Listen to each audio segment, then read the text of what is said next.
Everyone, कैसे हो सभी लोग। लोकी के सीजन 2 का एपिसोड 3 आ चुका है, जिस पर हम फाइनली बात भी करने वाले हैं। बट उससे पहले मैं तुम्हें बताना चाहूंगा कि फाइनली रवोना और ठरकी मिसमैच के दर्शन हमें हो ही गए। एंड ठरकी किस लिए कह रहा हूं मैं ये तुम्हें आगे बताऊंगा, जहां मैं ये भी पता चला है कि रवोना एंड मिस मिनट्स ह्यू रिमेंस के कहने पर ही लास्ट टाइम गायब हुए थे और सेक्रेट टाइमलाइन के 1868 ईयर में आए थे, क्योंकि उन्हें ह्यू रिमेंस ने ऑर्डर दिए थे कि एक टीवी के हैंडबुक को कैंग के एक वेरिएंट को देकर आओ, जो कि अभी एक बच्चा ही है। बट यहाँ इंटरेस्टिंग बात तो ये आती है यार कि वो बुक ह्यू रिमेंस ने नहीं लिखी, वो खुद लॉर्ड ओबी ने लिखी थी। तो क्या कैंग, ह्यू रिमेंस ये सब चोमू हैं? ये हैंडबुक तो अपने ओबी ने लिख रखी है, जिसे देखकर समझकर विक्टर टाइमली ने या टेम्पोरल लूम मशीन क्रिएट करी। लेकिन यार एक बात तो है, जिस बुक को लोकी और मोबिस बिल्कुल भी समझ नहीं पाए, बिल्कुल उनके पल्ले ही नहीं पड़ा बुक में लिखा क्या है, भाई विक्टर टाइमली ने उसे समझकर उसको पढ़कर मशीन तो बना दी कम से कम। तो भाई यही अपने आप में एक जीनियस वाला काम है। इसके आगे हम स्टोरी में देखते हैं कि अभी भी टेम्पोरल लूम कंट्रोल नहीं हुआ है, क्योंकि यार भले ही 100-200 टाइमलाइन को प्रून करने से उसको कंट्रोल कर लिया गया हो, बट वहीं पर आगे हम देखते हैं कि 1-2 सेकंड में ही 100-200 टाइमलाइन तो ऐसे ही बन जाती हैं उसमें।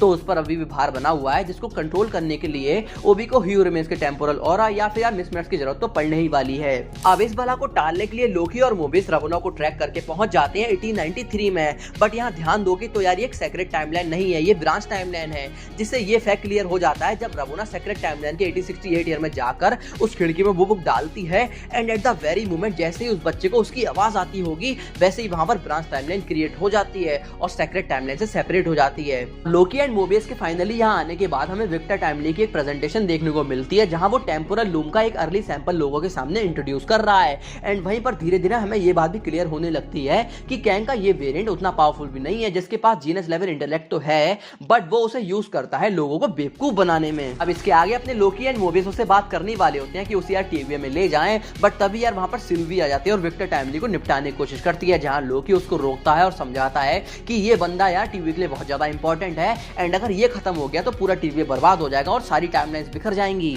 उसके बाद मौका देखकर रवोना, मिस मिनट्स और विक्टर टाइमली इन सबसे एस्केप करके एक शिप में जाते हुए दिखाई देते हैं, जहां हमें ये पता लगता है कि विक्टर टाइमली भाई पार्टनरशिप में बिल्कुल भी भरोसा नहीं करता। जब रवोना उससे बात करती है पार्टनरशिप की, तो वो उसे नीचे फेंक देता है, जिसके बाद वो अपनी एक लैब में पहुंचता है, जहां मिस मिनट्स अपना जलवा दिखाना शुरू करती है। एंड हमें पता लगता है कि मिस मिनट्स कितनी बड़ी थरकी है, एंड वो कहती है, उससे लिटरली ये कहती है कि भाई अगर तुमने मुझे ह्यूमन बॉडी दी होती तो आज मैं तुम्हारी गर्लफ्रेंड होती यार। जिससे हमें ये बात पता लगती है कि अगर एक एआई के पास खुद का दिमाग और इमोशन आ जाए तो भाई वो किस किस चीज की मांग करने लगेगी। मिस मिनट्स की मोहब्बत भरी बातें सुनकर यार विक्टर टाइमली डर जाता है एंड उसे बंद कर देता है। फिर वहां पर रवोना आकर विक्टर टाइमली को धमका ही रही होती है कि लोकी एंड मोबिस भी आ ही जाते हैं, एंड रवोना को समझाने की कोशिश करती हैं कि ये बंदा यार टीवी के लिए भी इंपॉर्टेंट है। बट तभी वहां पर सिल्वी आकर विक्टर टाइमली को मारने की कोशिश कर ही रही होती है कि उसके दिमाग में यार ये बात फंसती है कि यार मैं बेवकूफी कर रही हूं, मैं किसी और के कर्मों की सजा किसी और को दे रही हूं, जो कि यार सरासर नाइंसाफी है। एंड ये बंदा तो बिल्कुल ही अलग है, जो कि अपनी जिंदगी की भीख मांग रहा है, एंड ये कह रहा है कि मेरे डिसीजन मेरे अपने हैं, जो कि यार मैं बदल के ले सकता हूं,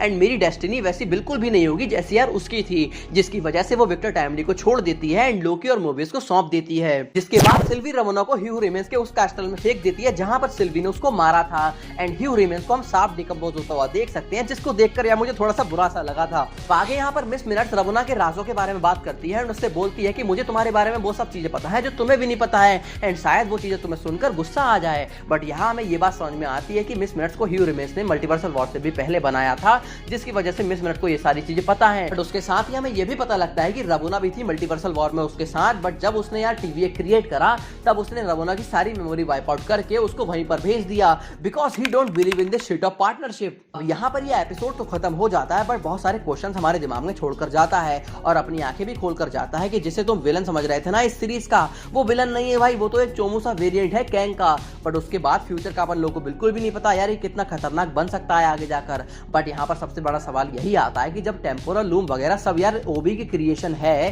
तो यार ह्यू रिमेंस के वहां पर घात छील रहा था, और कितना पुराना ये टीवी है और इससे पहले क्या क्या यहाँ पर हो चुका है, ये सब भी अपने को बिल्कुल भी नहीं पता अभी। एट द एंड अगर मैं एपिसोड 3 की बात करूँ तो मुझे बहुत ज्यादा पसंद आया है। अभी ये सीजन बहुत ज्यादा अच्छा जा रहा है एंड अपनी लेगेसी को बरकरार करके रखा हुआ है। उसके साथ ही अपने जोनाथन मेजर्स की मैं बात करना चाहूंगा यार कि क्या फेबुलस एक्टर है बंदा। विक्टर टाइमली, ह्यू रिमेंस, कैंग दी कॉन्करर और कैंग के और भी वेरिएंट्स सारे के सारे कितने बढ़िया तरीके से पोर्ट्रे करे हैं बंदे ने। एक और वेरिएंट में तुम आराम से डिफरेंस बता सकते हो कि भाई दोनों में क्या डिफरेंस है। मजा आ गया भाई देखकर। अब इसको और देखने का मुझसे बिल्कुल भी वेट तो नहीं हो रहा, बट टाइम इज एवरीथिंग और एपिसोड तो अपने टाइम से ही आएगा, तो इंतजार तो भाई करना ही पड़ेगा। तब तक आप बताओ यार आपको ये एपिसोड कैसा लगा, एंड अगर आपके पास कोई थ्योरी वगैरह हो इससे जुड़ी हुई तो कमेंट सेक्शन में जरूर लिखना। एंड हाँ यार, टाइगर 3 का ट्रेलर भी आ चुका है जिसके बारे में मैंने इस वीडियो में बात कर रखी है, तो उसको भी जाकर जरूर चेकआउट करना। एंड अगर आपको वीडियो पसंद आई है तो वीडियो को लाइक कर देना, चैनल को जरूर सब्सक्राइब कर देना। Thank you for watching the video.